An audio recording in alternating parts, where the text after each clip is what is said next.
Elena, l'une des candidates les plus marquantes de cette édition de Koh-Lanta, le feu sacré, a expliqué dans les colonnes d'Ici Paris la raison pour laquelle elle avait quitté son compagnon, à peine sorti du jeu.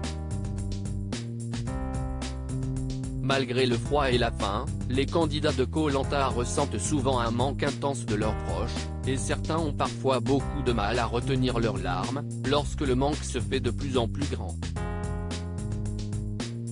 Grace, l'une des guerrières de cette saison de Koh-Lanta, le feu sacré, avait craqué devant Denis Brognard après une victoire de son équipe sur un jeu de confort, en expliquant que ses enfants lui manquaient beaucoup. Dans les colonnes du Parisien, la mère de famille a récemment réitéré ses propos. Toutes les nuits, je dormais très peu et je pleurais beaucoup. J'ai vraiment découvert là-bas que je n'étais pas aussi forte mentalement que je le pensais. Mes enfants me manquaient énormément. Je ne le montrais pas aux autres aventuriers, je pleurais dans mon coin la nuit. J'ai pris une leçon, je suis une guerrière, mais une maman avant tout, a-t-elle expliqué.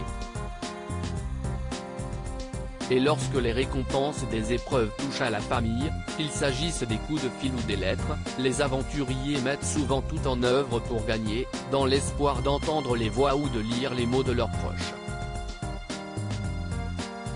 Elena a quitté son compagnon puis retrouvé l'amour. Pourtant, Elena, l'une des candidates les plus marquantes de cette saison, elle qui a parfois agacé les internautes avec son assurance, a expliqué dans les colonnes d'Ici Paris avoir quitté l'homme qui partageait sa vie lorsqu'elle est rentrée de l'aventure. J'ai découvert que l'homme avec qui j'étais pendant le jeu ne m'avait pas manqué.